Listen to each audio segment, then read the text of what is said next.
बिस्मिल्लाहिर्रहमानिर्रहीम, अस्सलाम वालेकुम, good morning and welcome to morning at home.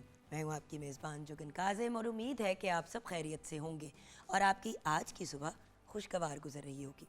Viewers, आज मैंने बात करनी है डिसिप्लिन की, जिसको हम उर्दू में नज़्म ज़ब्त कहते हैं।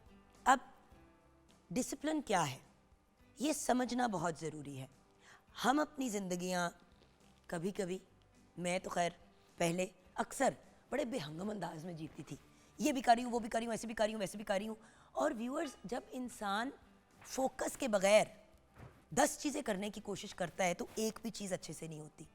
लेकिन जब आप हर चीज़ के ऊपर उसके टाइम पे तवज्जो दे के तरीके से उसको करके मुकम्मल करते हैं तो आपका काम भी कम हो जाता है, जिसको हम कहते हैं ना, खिलारा भी कम हो जाता है, और उसके साथ साथ चीज़ बड़े आसान अंदाज में हो जाती है। वो ज़िंदगी के किसी भी एरिया में अगर आप देखें, किसी भी एरिया में चले जाएं, जैसे कि बच्चों को ले लेते हैं। एक नौज़ायदा बच्चा दुनिया में आता है, शुरू में आता है तो हर बंदा यही कहता है कि ओहो, इस बच्चे का कोई स्केड्यूल ही नहीं है, रूटीन ही नहीं है। लेकिन 2, ढाई, 3 महीने का बच्चा होता है तो उसके फीड के टाइम स्पेसिफिक हो जाते हैं। आपको पता होता है कि हर 2 से 3 घंटे या 4 घंटे के बाद आपने डायपर चेंज करना है। जब तक माँ रूटीन में नहीं आती तब तक उस बच्चे की केयर जो है वो प्रॉपर तरीके से नहीं हो सकती।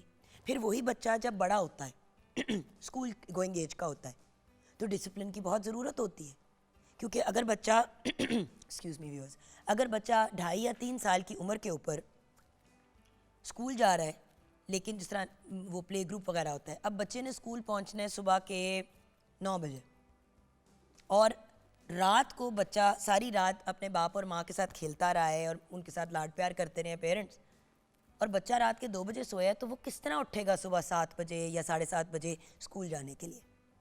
यहाँ पे आ जाता है नज़्म ज़ब्त, डिसिप्लिन, कि आपने अपने बच्चों को एक सर्टेन टाइम पे रात को सुलाना है। उनका स्कूल शुरू हो गया, अब उनकी एक रूटीन है, उस सिचुएशन के हिसाब से आपने अपने बच्चों की ज़िंदगी में डिसिप्लिन लेके आना है। अच्छा, अब बच्चों को आप टाइम पे सुला रहे हैं, टाइम पे खाना खिला रहे हैं, आपने अपनी ज़िंदगी में भी डिसिप्लिन और स्केड्यूल लेके आना है, क्योंकि सुबह आपने, अगर बच्चों ने आपके उठना है 7 बजे तो माँ 6:30 बजे उठेगी ना, या फजर के वक्त उठ के नमाज शमाज पढ़ के फिर बच्चों के लंच बॉक्स तैयार होने होते हैं, बच्चों के यूनिफॉर्म्स तैयार होने होते हैं, हज़ार चीज़ें होती हैं जो मैनेज करनी है। और अगर एक खातून वर्किंग लेडी हो तो फिर उसने अपनी चीज़ें भी रूटीन में लेके आनी है कि भाई अपने भी जो ऑफिस के कपड़े हैं वो तैयार करने हैं, चीज़ें करनी है, सुबह निकल रहे हैं, अब बाप ने ड्रॉप करना है या माँ ने ड्रॉप करना है, इसको भी आपने एक डिसिप्लिन फॉर्म में लेके आना है कि जी इस हफ्ते आप बच्चों को ड्रॉप करें स्कूल, नेक्स्ट वीक मैं ड्रॉप करूँगी। जो होम मेकर्स होती हैं, एक्चुअली सबसे ज़्यादा नज़्म ज़ब्त और सबसे ज़्यादा डिसिप्लिन तो उनकी ज़िंदगी में होता है। वर्किंग लेडीज़ तो चलें, अगर चीज़ें आगे पीछे हो भी जाती हैं तो कभी फ्रेंड्स फैमिली वगैरह के ऊपर आपने रिलाई कर लिया। और वर्किंग लेडीज़ को एक बात बताऊं व्यूअर्स, मैंने एक बात नोट की है, बहुत सपोर्ट मिलती है। क्यों? क्योंकि इर्द गिर्द के जो लोग होते हैं ना, वो कहते हैं हाय काम करती है, या मर्द भी हो तो काम करता है, थोड़ा सा लोग सपोर्ट कर देते हैं। जो औरत घर पे होती है, क्योंकि वो घर पे होती है तो हर बंदा सोचता है कि यार ये तो बहुत ही ईजी सिचुएशन है, ये तो घर पे ही है ना, कर लेगी। ये नहीं रियलाइज़ करते कि जो होम मेकर होती है उसकी 24 घंटे की ड्यूटी होती है और उसको संडे सैटरडे ऑफ नहीं मिलता।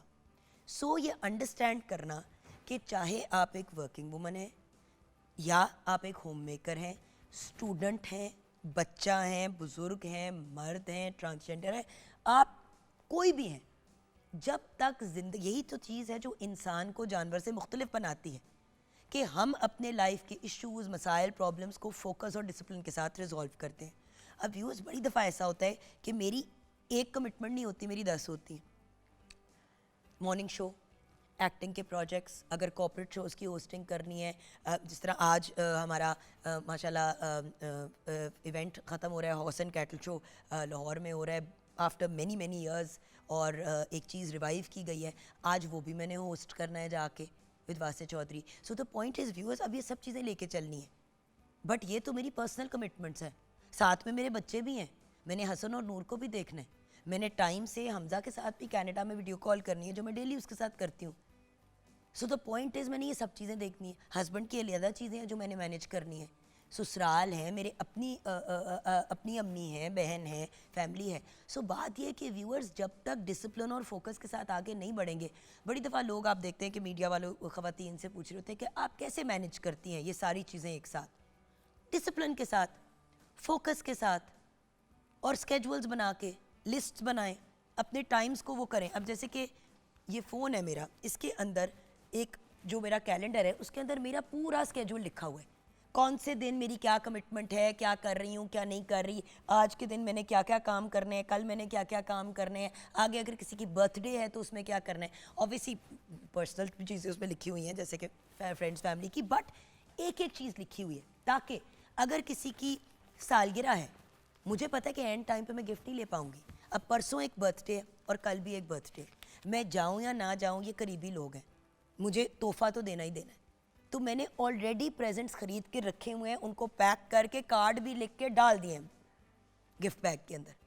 अब मैंने पहुंचाने उन तक, अल्लाह करे मुझे टाइम मिल जाए, चाहे 2 मिनट का टाइम मिले, गिफ्ट समेत पहुंचूंगी। एटलीस्ट अगले बंदे को पता होगा कि काम की वजह से मसरूफ़ थी लेकिन हमारी सालगिरह इतनी इंपॉर्टेंस रखती थी। देखिए व्यूअर्स, मेरे लिए काम की कमिटमेंट उतनी इंपॉर्टेंट है जितनी फैमिली की कमिटमेंट, क्योंकि मैं अपने काम से उतना ही प्यार करती हूँ जितना अपनी फैमिली से। और मेरे लिए मेरा काम भी एक इंसान, एक वो जो कहते हैं ना, आई ऑलवेज से कि my work is my baby. तो मेरा फर्स्ट बेबी तो मेरा काम ही है ना, जिसे मैंने 17 साल की उम्र पे शुरू किया था।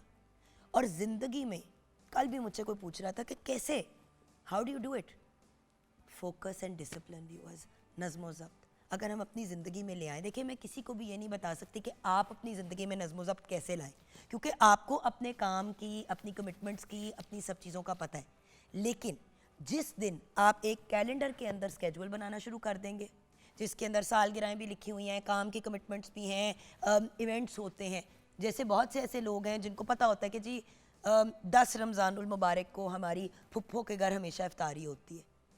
जैसे ही रमज़ान शुरू होता है आपको डेट्स क्लियर हो जाएंगी, राइट। अब आप अपने कैलेंडर में फ़ौरन डालने के भी 10 रमज़ान मुबारक को फुप्पो के घर जो है हमने जाना है फॉर इफ्तारी। आपको पता है आपकी वो कमिटमेंट है, आप स्केड्यूल खोलेंगे, किसी को कोई भी चीज़ कमिट करने से पहले आपके सामने लिखा होगा। ऑफिस में अगर कोई कॉन्फ्रेंस है जो Saturday Sunday, Friday Saturday Sunday चलनी है, आपने अपनी डायरी में लिख लिया और टाइम लिख लिया कि जो आपने कमिटमेंट करनी है उसके बाद या उससे पहले करनी है। इसी तरह अगर बच्चों की चीज़ें चल रही है, अब स्पोर्ट्स डे आता है बच्चों का, एक बच्चा क्लास 2 में है तो एक बच्चा क्लास 6 में है, एक बच्चा क्लास 8 में है, तीनों के टाइम मुख्तलिफ है। आधी आपने अटेंड कर ली, आधे आपके हस्बैंड ने कर ली, अगर आप दोनों वर्किंग है, अगर आप वर्किंग नहीं है, अगर आपने ही पूरी चीज़ें अटेंड करनी है तो मेक श्योर कि अपने हस्बैंड को भी टाइमली बताएं, कि ये ना हो कि आप लिटरली एक दिन पहले बता रहे हो, वो कहे भी मेरी तो अपने बॉस के साथ मीटिंग है उस टाइम पे मैं तो नहीं आ सकता। So again discipline and focus viewers, बार बार मैं इसीलिए एक ही बात कह रही हूँ, बिकॉज ज़िंदगी में अगर कामयाब होना है तो मेहनत तो करनी है और अनथक मेहनत करनी है 100%। लेकिन सच्ची बात है व्यूअर्स, हम सबसे ज़्यादा मेहनत करते हैं हमारे मज़दूर भाई, हमारे किसान भाई, लेकिन वो क्यों एक CEO जितने पैसे नहीं कमाते? क्योंकि काम करने का भी एक तरीका होता है। ऑफ कोर्स तालीम ना हो, दूसरी चीज़ें ना हो तो उसकी वजह से मसाइल होते हैं, लेकिन अगर एक इंसान पढ़ा लिखा हो, एजुकेटेड हो, लेकिन ज़िंदगी में आगे बढ़ नहीं पा रहा, तो फिर कुछ लम्हों के लिए इंसान को ये सोचना पड़ता है और इस चीज़ को, वो जो कहते हैं ना, एनालाइज करना पड़ता है कि ऐसा क्यों हो रहा है, कहाँ पे कोई कमी आ रही है। और अक्सर औकात व्यूअर्स या तो मेहनत में कमी होती है या नज़्म ज़ब्त मिसिंग होता है। 042992000648 पे आप कॉल कर सकते हैं। मॉर्निंग एट होम हमारा फेसबुक का पेज है। आइए किचन की तरफ बढ़ते हैं, शेफ़ सैयदा नूर हैदर की तरफ, जिनकी ज़िंदगी में पहले नज़्म ज़ब्त था कि नहीं था, लेकिन हम बहुत ले आए हैं। अस्सलाम वालेकुम। वालेकुम सलाम, कैसी हैं आप? ठीक हैं? हाफ गई हूँ। आपको पता ही है, अभी प्रोग्राम शुरू करने से पहले अपनी पूरी दास्तान आपको बहुत सुना अच्छी रही लग थी। रही है माशाल्लाह। थैंक यू सो मच, आप भी बहुत प्यारी लग रही हैं माशाल्लाह से। थैंक यू, ये जज़ाकल्लाह। बताइए शेफ़ नूर, आपकी लाइफ में, किचन में आऊँगी अभी ब्रेक के बाद और हम चीज़ें बनाएंगे इन शेफ़ नूर्स किचन। अभी मैं आपसे ये जानना चाहती हूँ, बीइंग अ वुमन आप काम भी करती हैं बट आप बहुत फोकस अपने घर पे, अपनी फैमिली को भी देती हैं।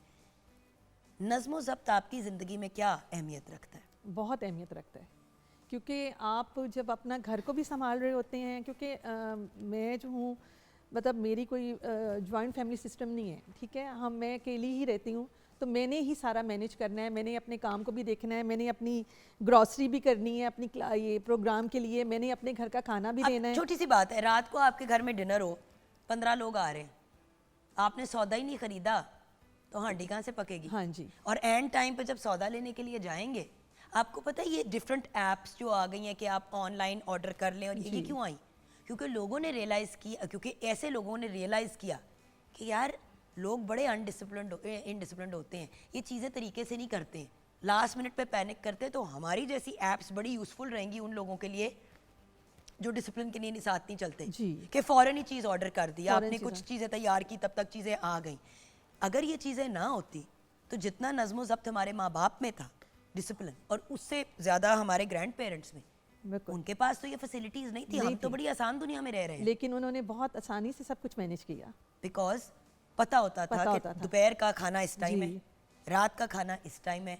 अगर मेहमान आ रहे हैं तो 2 दिन पहले से तैयारियां शुरू हो जाती थी। 2 दिन पहले से हाफ डन कुछ चीज़ें हो जाती हैं, कटिंग हो जाती है, सारी चीज़ें। के चाइनीज़ बना रहे हैं तो उसमें सबसे जो इम्पोर्टेंट है वो कटिंग है। अगर आपकी कटिंग है, आपका चिकन जो है वो मैरिनेट हुआ, तो आपको मेरा ख्याल कुकिंग करने में कोई इतना टाइम नहीं लगता।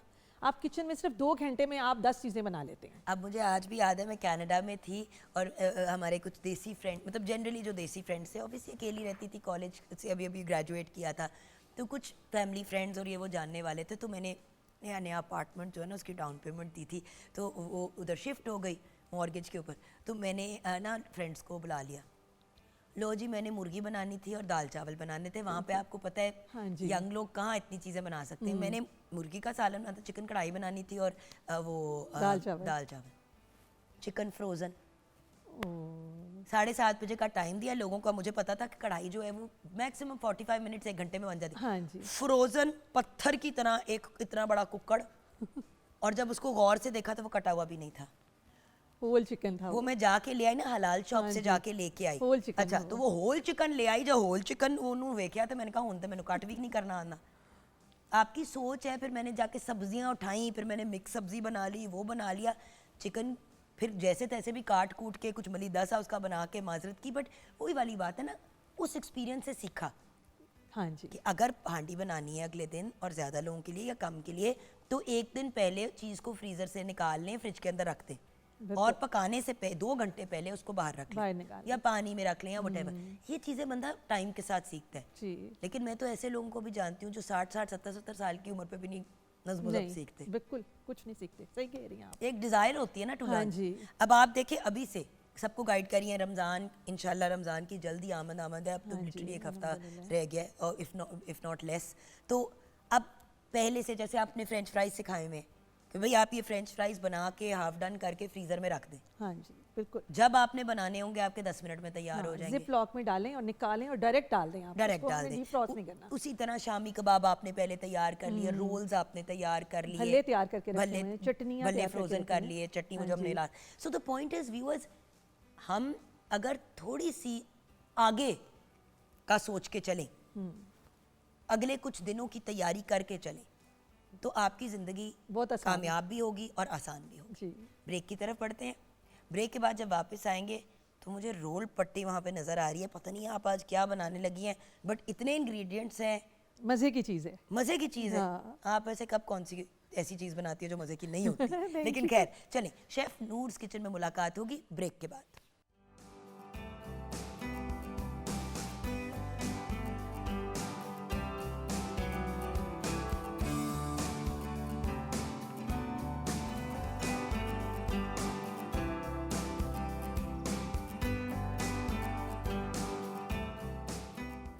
Welcome back from the break viewers. मुझे यकीन है कि सबके हाथ में 1 कप चाय तो कम से कम होगा, और अगर 2 कप चाय हैं तो फिर आप ज़्यादा थके हुए हैं आज। तो शेफ़ नूर, आज आपके किचन में क्या बन रहा है? मैं आपकी कोई हेल्प नहीं करूँगी। ठीक है, आज अब देखेंगे। नहीं, मैंने आज सफ़ेद कपड़े पहने ना, मुझे टेंशन है कि सारा एज यूजुअल सारा का सारा मैंने अपने ऊपर चीटी गिरा दी। आज हम बना रहे हैं जी chicken tikka cheese roll. Spring roll तो आपने बहुत सारे खाए होंगे, और स्पैगेटीज रोल भी खाए होंगे। स्प्रिंग रोल की शेप। हाँ जी, इसको आप पफ पेस्ट्री में भी बना सकते हैं, इसको रोल पट्टी में भी बना सकते हैं, इसको आप घर के जो है वो पट्टी बना के उसमें भी बना सकते हैं। 3 चीज़ों के ऑप्शन है आपके पास। अच्छा, यहाँ पे अगेन हम इस किस्म की रेसिपीज़ की तरफ व्यूअर्स क्यों आ रहे हैं? क्योंकि माशाल्लाह से रमज़ान की आमद है। सब लोग जो हैं जो घर पे ख़ुद बनाते हैं अपने स्प्रिंग रोल्स, देखिए स्प्रिंग रोल, समोसे और शामी कबाब ईजी घर पे बन जाते हैं। भल्ले भी आपने जो एक्चुअल भल्ले होते हैं, दही भल्ले तो पूरे आपने असेंबल करके दिए, लेकिन मेन काम तो उसमें ये होता है कि भल्ला हो। आप भल्ले फ्रीज़ कर दें, समोसे फ्रीज़ कर दें, शामी फ्रीज़ कर दें, स्प्रिंग रोल फ्रीज़ कर दें, आपका रमज़ान एटलीस्ट फर्स्ट बहुत 8-10 आराम दिन से। सुकून से निकल जी। जाएंगे। और जैसे वो चीज़ें होंगी तो आप आहिस्ता आहिस्ता और तैयार कर लें। बिल्कुल। लोग तो पूरे पूरे महीने की रेडी कर लेते हैं। मैं पूरे महीने की रेडी कर लेती हूँ। आप जैसे हाँ मुझे जी। बता रही थी, क्या क्या आपने अभी तक तैयारी की है घर पे? मैंने अभी जो है भल्ले बनाए हैं, चटनियाँ बना ली हैं, हाँ। चिकन चाइनीज़ वेजिटेबल समोसा बनाया है, उसकी भी मैंने पट्टी घर में बनाई है। बिल्कुल और सही। चिकन चीज़ समोसा बनाया है। अभी मेरी कचौरियाँ रह गई हैं और मेरे रोल्स रह गए हैं और मेरे शामी कबाब। अब देखिए ना, कचौरियाँ भी बहन ही है समोसे की। अगर आप वो डो के साथ समोसा बनाए तो उसी डो के बस अंदर उसको ये जैसे पराठा बनाते हैं ना, उसको फोल्ड कर लेते हैं, घी लगा के ना फोल्ड करके उसको रख देते हैं। थोड़ी देर वो पड़ी रहती हैं, वो ढीली हो जाती हैं, थोड़ी नरम हो जाती हैं। उसको बस उसको हाथ से पकड़ के खोले, बीच में उसमें फिलिंग आपने डालें। कीमा डाला और हाँ उसको जी, बंद कर दिया। हाँ जी। और उसमें भी वेरिएशंस हैं, आप चाइनीज़ कचौरियाँ भी बना हाँ जी, सकते हैं। बहुत बहुत देखिए बहुत व्यूअर्स, रेडीमेड हज़ारों चीज़ें मार्केट में मिलती है, नो डाउट। हमारे घर लेकिन में जो सफाई सुथराई घर में बनाने में है, जो तवानाई आपको घर की बनी हुई चीज़ से मिलेगी, वेजिटेबल्स फ्रेश होंगी, सब चीज़ें, ज़मीन आसमान का फर्क मेरे है। घर में कोई भी चीज़ रमज़ान में बाहर से नहीं आती। मैं सब कुछ ईच एंड एवरीथिंग खुद बनाती हूँ। हम भी यही कोशिश करेंगे कि मेरे घर में भी हर चीज़ आपके घर से ही आए। लेकिन खैर, आप लकी है, हाँ जी। इस बार आपकी जान छूट रही है मेरे से, क्योंकि इंशाल्लाह रमज़ान मुबारक। व्यूअर्स, आप टीजर भी देख रहे होंगे। हाँ, कराची में रमज़ान देख रही, मैंने पाकिस्तान प्रोमो का, देखा। हाँ जी। एहसन के साथ माशाल्लाह। इंशाल्लाह आप लोगों के साथ मुलाकात होगी फर्स्ट रमज़ान से इंशाल्लाह। रमज़ान ट्रांसमिशन में। लेकिन बढ़ते हैं अपनी रेसिपी। जी बिल्कुल।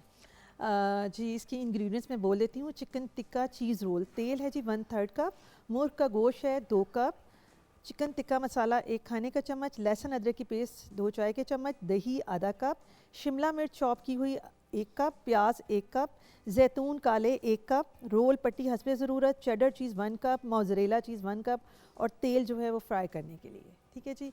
इसकी जो है पहले अभी हम आपके सामने ही जो है वो करते हैं। पहले आप फ्रेंच फ्राइज़ की बोल देती हूँ। आलू 1 किलो है, कॉर्नफ्लावर आधा कप है, चावल का आटा आधा कप है, नमक 1 खाने का चम्मच है, चाट मसाला हस्बे ज़रूरत है।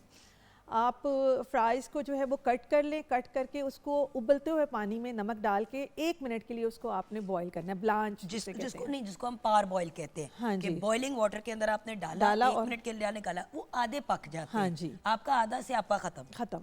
और हमने उसको फिर स्ट्रेनर में डाला और ऊपर से ठंडा पानी डाल दिया। जब उसकी स्टीम बिल्कुल निकल गई है और उसके बाद हमने इसमें कॉर्नफ्लावर और चावल के आटे को मिक्स करके उसमें डाला और डाल के उसको पूरे और उसको जो जिस स्ट्रेनर में डालेंगे उसी को पकड़ के ना आपने मिक्स कर देना है। और फिर आपने उसको फ्रीज़र में रख दें और उसके बाद जब वो थोड़े से हार्ड हो जाएं उसको ट्रे में फैला दें। जब वो बिल्कुल हार्ड हो जाएंगे तो आप जिप लॉक में डालें और उसको फ्रीज़ कर दें। जब आपको चाहिए हो ऑयल गरम करें, निकालें और फ्राई कर लें और ऊपर चाट मसाला स्प्रिंकल कर दें। बिल्कुल। और आप देखें वेरिएशंस कर सकते हैं। आपने जो मैदा रेडी किया उसके अंदर आपने थोड़ा पार्सले डाल दिया या ओरेगनो जी, डाल जी, दिया, थोड़ी चिली फ्लेक्स डाल दिए, बिल्कुल। थोड़ा सा चाट मसाला डाल के उसको शेक कर दिया, तो वो मसाला फ्राइज की तरह हाँ के जी, बन जाते बहुत हैं। अच्छे बनेंगे। So, और थोड़ी सी चीज़ अगर डालना चाहिए तो वो डाल के और बेक कर लें। बिल्कुल। हाँ जी। चलें जी, हम चलते हैं अब अपनी हांडी मेथड रोटी की तरफ। हांडी रोटी की तरफ। आज आप बैठ के देखेंगी सिर्फ। मुझे नहीं लग रहा आज मैं बैठ के देखूंगी।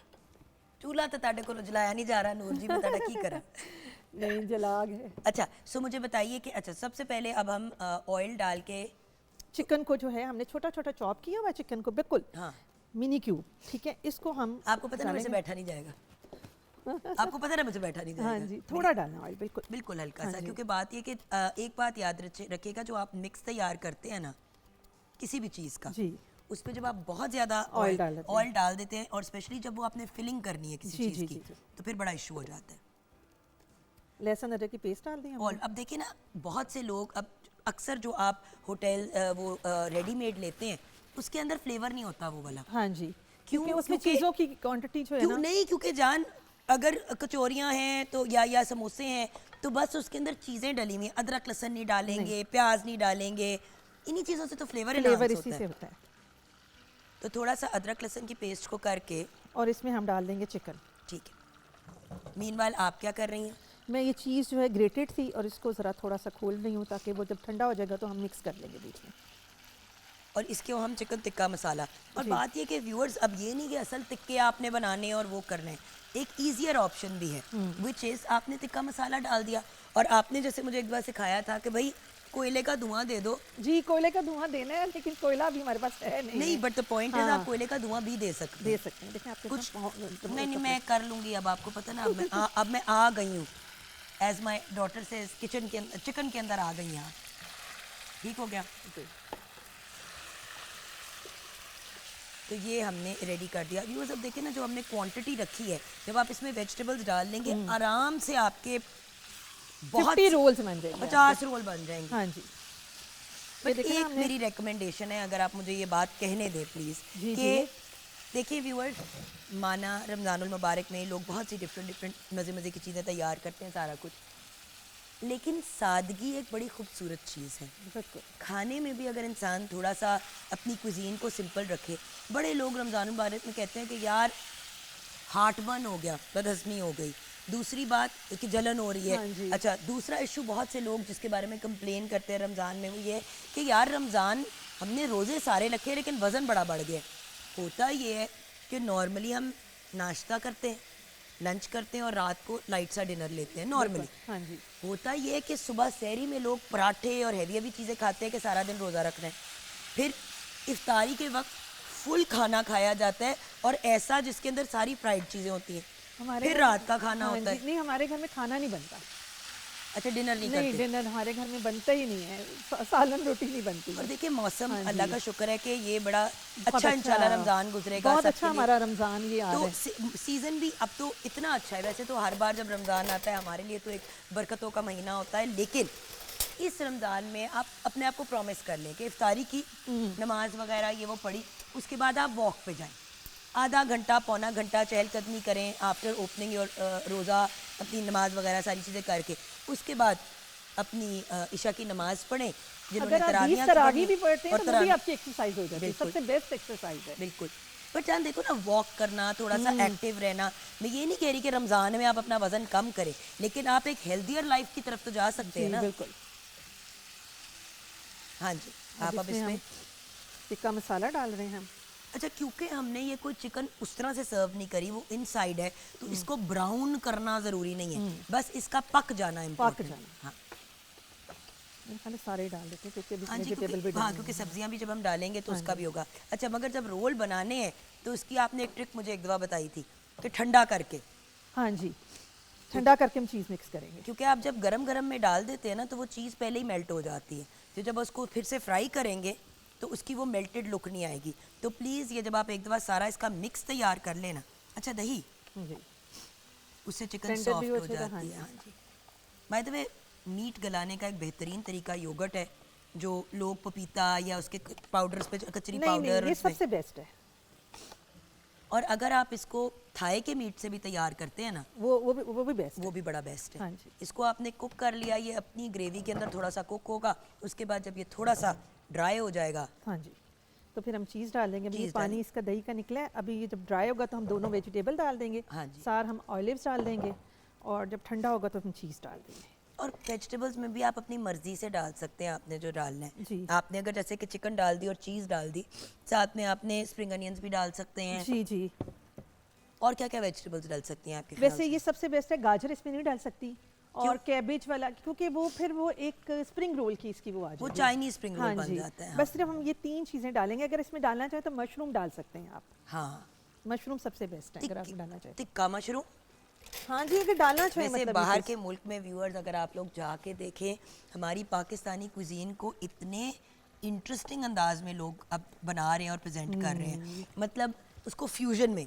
चीज़। पहले हम देखते थे इटालियन खाने की फ्रेंच खाने के साथ फ्यूजन है, अब तो, और अभी तो पिछले दिनों वो एक हमारी शेफ़ हैं, पता नहीं शायद उनका नाम मरियम है, जिन्होंने बाहर एक बहुत बड़े शो के ऊपर पाकिस्तान का नाम रोशन किया है। उन्होंने इसी तरह कुछ टिक्का मसाला टाइप कुछ चीज़ तैयार की और अच्छा, वो मैंने- एक बहुत मेरे बड़े husband इंटरनेशनल ने- जो अच्छा। सॉरी क्या नाम है, तंदूरी चिकन उन्होंने तैयार की, और मतलब जो बाहर के इंटरनेशनली रनाउंड इतने बड़े बड़े शेफ्स हैं, उन्होंने इतनी तारीफ़ की और उन्होंने कहा स्पेशली कि मेरा बैकग्राउंड पाकिस्तानी है, हमारे पाकिस्तान का नाम नाम रोशन कर रही है। सो यू नो ये वाली चीज़ें, जरा शेफ़ फाती थी, अल्लाह उन्हें जन्नतुल फिरदौस में आला मकाम अता फरमाए, she was a brilliant young lady, she died of हाँ कैंसर। जी। तो वो उन्होंने भी internationally, I think she was one of the first few chefs जो पाकिस्तान में, पाकिस्तानी बॉर्न, उन्होंने बाहर काम किया, पाकिस्तान का नाम रोशन किया। तो बात ये है कि देखिए हर बंदा अपनी अपनी कैपेसिटी में, अपनी अपनी फील्ड में अपने मुल्क का नाम रोशन कर बिल्कुल, सकता है। बिल्कुल वी कर जस्ट सकते have to be positive about it ना। एक चीज़ ज़रूर है, ज़ुकाम ख़त्म होने का नाम नहीं ले रहा, जिसका बाय द वे, वैसे आज स्पेशल कावा देना चाहिए था आपको हाँ बना के, है ना? जी जी, मेरे लिए जो शानदार तैयार करके मेरे प्यारे बच्चों ने रेडी करके ए देखो हाँ जी, गल्ला बस करते कर, ये होती है मोहब्बत और ये होता है नज़्मो ज़ब्त बिल्कुल। कि उन्होंने हर चीज़ देखा को- कि आप ही की तबीयत, असल में मसला पता है सीजन चेंज हो रहा है, अब स्प्रिंग आ रहा हाँ है, जी। अब ये नहीं समझ आ रही कि एलर्जीज है। अच्छा एक रिक्वेस्ट और हमारे व्यूअर्स से यहाँ बात कर ही रहे हैं, तो देखिए कोई भी मेडिसिन लेने से पहले एक दफ़ा डॉक्टर से रब्ता कर लिया करें। बहुत से लोग जो हैं वो कहते हैं ओ मुझे ज़ुकाम हो रहा है, अब मुझे ये हो रहा है साइनस इशू, बट ये सीजन चेंज की वजह से हो रहा है। लेकिन अगर आप इसको कंटिन्यू रखेंगी ना तो आपका वो ज़्यादा नहीं बढ़ेगा।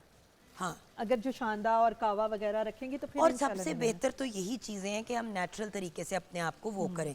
और अगर ज़रूरत है आपको एंटी एलर्जी की और आप एंटीबायोटिक ले रहे हैं तो आपको क्या फ़ायदा होना है? नहीं, कोई फ़ायदा नहीं। So take the right medication. आजकल बहुत से लोग, मुझे कल कोई मशवरा दे रहा था जोगन तुम ये खा लो, तुम ये वाली मेडिसिन ले लो, मैंने कहा हैं आजकल हर कोई डॉक्टर है, वो नीम हकीम वाली बात। अच्छा तो ये बताइए कि ये हम सर्व करेंगे फ्रेंच फ्राइज के साथ, राइट? फ्रेंच फ्राइज के साथ जी। वैसे तो मेरे ख्याल से अगर ये हो, फ्रेंच फ्राइज हो और कोई एक आपने फ्रूट चाट सर्व की हो तो आपका दस्तरखान मुकम्मल बिल्कुल। है इफ्तार का, राइट? बिल्कुल सही कह रही अच्छा अब इसको नेक्स्ट स्टेज पे, अब इसके साथ मैंने क्या करना है? हैं। बस अब इसको ये मैं थोड़ा गाना सा सुनाऊं या नहीं, बस इसका पानी ड्राई हो तो हम ये दोनों वेजिटेबल डाल देंगे ज़रा। इसका ठीक पानी है। ड्राई होना चाहिए थोड़ा सा। क्योंकि मैं चाह रही हूँ उसमें वेजिटेबल्स डाल के ना थोड़ा वेजिटेबल कुक करनी है कि नहीं? बस नहीं, ये hardly जैतून तो इसकी वैसे steam- हाँ जी, कुक नहीं करने की जरूरत होती। इसकी स्टीम में ये हो जाएंगी दोनों चीज़ें। ओके सो उसको हम ड्राई करेंगे पानी को। असल में जो पानी ड्राई होना है वो सारा फ्लेवर चिकन के अंदर जा रहा है, अगर उसमें पानी रह जाएगा तो आपको वैसे भी ऊपर से उसके अंदर से निकालना होगा, जी, जी। तो फ्लेवर सारा जो है वो पैन में ही रह जाएगा। आपके फेवरेट स्प्रिंग रोल्स कौन से हैं? जी ये बहुत मज़े के बनते हैं। वैसे मैं तो, मेरी बेटी जो है वो बीन स्प्राउट्स बीच में मैं डालती हूँ। मैं ग्रिल चिकन करके उसमें चिकन को ग्रिल किया, गार्लिक और नमक और काली मिर्च, हाँ उसको ग्रिल करके श्रेड कर दिया और फिर उसमें बीन स्प्राउट्स डाले और ये स्प्रिंग अनियन डाला, कैरेट डाली और उसमें वो डलती है, कैबेज भी डलती है ना। अच्छा यहाँ पे मैं एक आपको दो अपने फेवरेट, एक तो मुझे आई बी वेरी ऑनेस्ट, वो जो टिपिकल चाइनीज़ चिकन वाले स्प्रिंग रोल नहीं मिलते थे चाइनीज़ रेस्टोरेंट में जब छोटे होते थे, मैं उस वक्त की बात कर रही हूँ, अभी वाले नहीं, अब तो जी भी अफलातून से हो हाँ गए। जी। एक वो और दूसरा एक समोसा जो मेरा बड़ा फेवरेट है आलू वाला ना, वो तो है ही है। वो तो देखिए कोई पंजाबी इस दुनिया में नहीं होगा जिसको आलू वाला समोसा नहीं हाँ पसंद, जी। कोई पाकिस्तानी इस दुनिया में नहीं होगा जिसको, मतलब समोसा हर चाट, घर हाँ में जी। किसी ना किसी को आलू के समोसे पसंद है। अब मैं जो बताने लगी हूँ वो आपने एक दफ़ा ट्राई ज़रूर करना है। हाँ, आपने चीज़ ली, आपने मशरूम्स लिए, स्प्रिंग अनियन लिया और छोटी छोटी कटी हुई हरी मिर्च, अच्छा दैट्स इट, और ये आपने समोसे में डाल दिया। अच्छा। आपका चीज़ एंड मशरूम समोसा तैयार है। और उसमें सिर्फ आपने काली मिर्च डालनी है तो डाल दें, वो भी डालने की ज़रूरत नहीं है। कीश में भी यही डलता है ना? हाँ जी, स्प्रिंग रोल, हाँ जी, मशरूम, मशरूम, चीज़ चीज़, और छोटी कटी हुई हरी मिर्च। हरी मिर्च और स्प्रिंग अनियन। हाँ, ये आपने छोटे छोटे चॉप किया, इस तरह चीज़ में मिक्स किया और आपने अपने समोसे बना लिए। एक तो आपका समोसा गरम गरम ऑयल में भी डालेंगे तो 2 मिनट में रेडी हो रेडी जाएगा। हो जाएगा क्योंकि उसमें चीज़ें सारी वो एकदम स्टीम में कुक हो जाती हैं ना। अच्छा जान, अब मैं हाँ नेक्स्ट जी, स्टेप ये में डाल अनियन दें, डाल डाल दें, देती हाँ हूँ जी, डाल क्योंकि अनियन ने भी कुक होना है। हाँ जी, और साथ ये भी डाल दें। अब वो मैं 2 मिनट में डालूंगी, 2 मिनट में ज़रा सा ना इसको मैं घुमा लूँ उसके अंदर ताकि वो मिक्स हो जाए। वो आपको पता है जितनी ज़्यादा चीज़ें हो जाती है फिर इसको घुमाना मुश्किल हो जाता है, इसको फिर हम निकालेंगे उसमें ताकि हमारे बाउल में ना ये ठंडा हो ताकि ये ठंडा हो जाए। एक और चीज़, जब आप इसको तैयार करते हैं तो then you have to make sure that आप इसको किसी और बोल में निकाल लें क्योंकि ये बहुत गर्म है पैन नीचे से, तो ये इसको गर्म ही रखेगा। तो आपका कुक हो जाता है, रेडी हो जाता है, उसमें डाल दें ताकि वो जल्दी ठंडा हो जाए। खुले बर्तन में डालेंगे तो आपके लिए आसानी होगी। ये भी डाल दें? एक मिनट, एक मिनट। आपको पता ना मैं भी अपने डिसिप्लिन से चलती हूँ। एक चीज़ पाई और मिक्स Mix किया। किया। अच्छा अब इसको ओवर कुक इसलिए नहीं करना व्यूअर्स, बिकॉज रिमेंबर जब आप इसको ओवर कुक करेंगे तो सब्जियों का क्रंच खत्म हो हाँ जाएगा। जी, बस मैं इसको ऑफ करने लगी। ये हो गया। और जैतून को तो कुक करने की ज़रूरत ही नहीं पड़ती क्योंकि वो ऑलरेडी रेडी होते हैं। ये हो गया, ये हमने मिक्स कर लिया। इसको मिक्स करके हम उस बोल में डाल देंगे एंड व्यूअर्स उसके बाद you can prepare your spring rolls. जैसे ही इसमें आप ज़रा टेस्ट भी करें, ठीक है?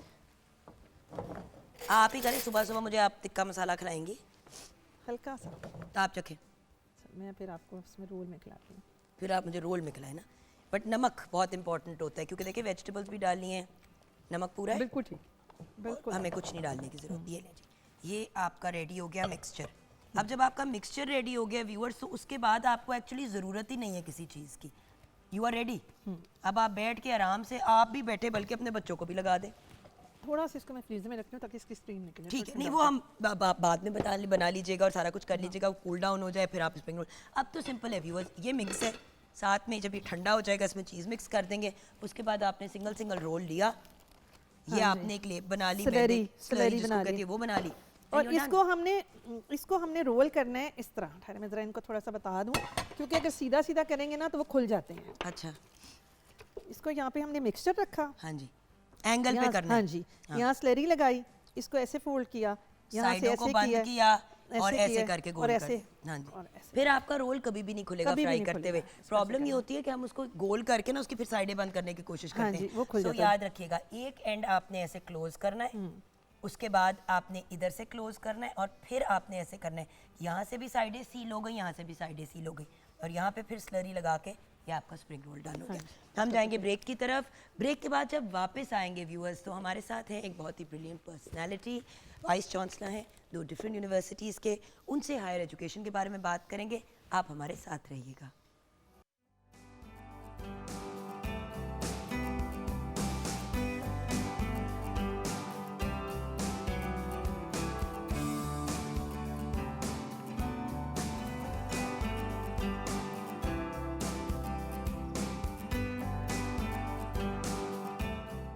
Welcome back from the break viewers. जैसे कि मैंने आपके साथ शेयर किया था ब्रेक से पहले व्यूअर्स, हमारे साथ एक बहुत ही ब्रिलियंट और अकम्पलिश्ड पर्सनालिटी हैं।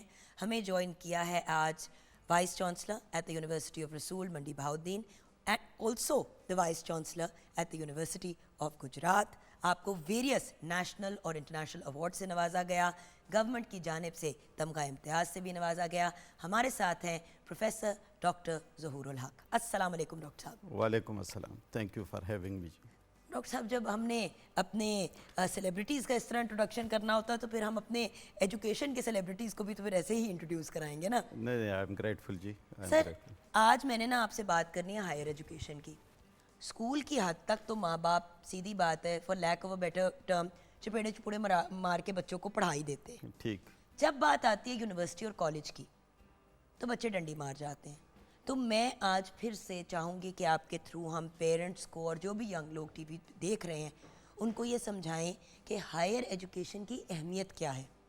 एक वक्त होता था जब हम छोटे होते थे तो हायर एजुकेशन हम मास्टर्स पीएचडी को कहते थे।